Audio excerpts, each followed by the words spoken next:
Good morning and greetings on the 25th of October, another dry and darkish October morning.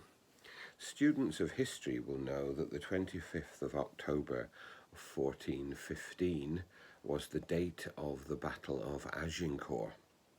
And students of Shakespeare will know from the great speech put into the mouth of Henry V that it is also the feast of St. Crispin and Crispinian, because they feature so much in those words put into the king's mouth by William Shakespeare.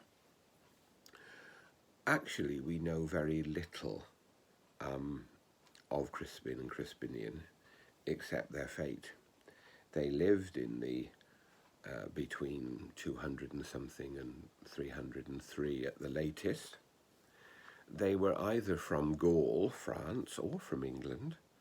They were in Rome and they fled Rome because of Christian persecution.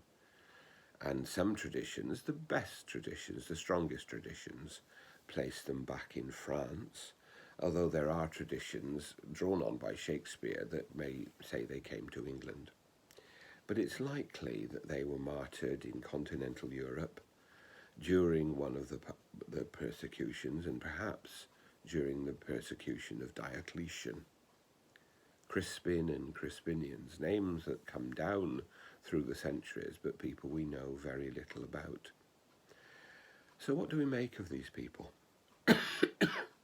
Well, it seems to me, excuse me, that they also stand as a symbol for those people who suffer for their faith but are unknown to us. Hundreds and thousands of people who over the centuries, through their serving of Christ, through their walking in the way of Christ, have met suffering and death.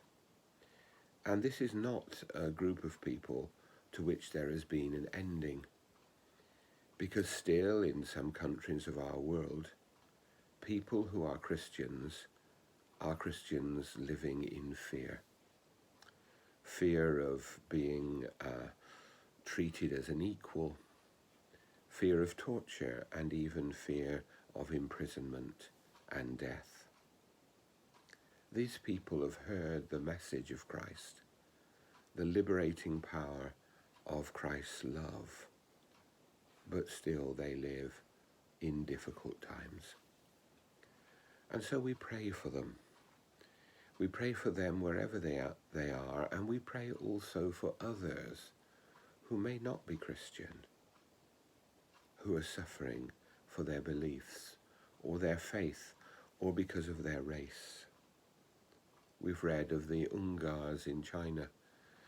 The husband of Nazanin Radcliffe, still being held in Iran, starts another hunger strike today to draw people's attention to her situation. We are still living in a world where people are unjustly held for political, for religious, and for racial reasons. And on this feast of Crispin and Crispinian, we pray for all those who suffer because of who they are or what they believe.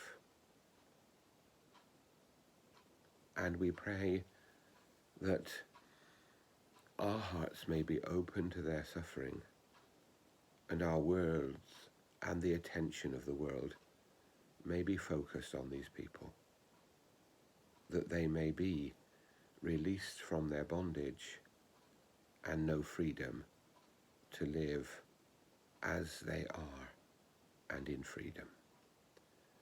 May God bless us all.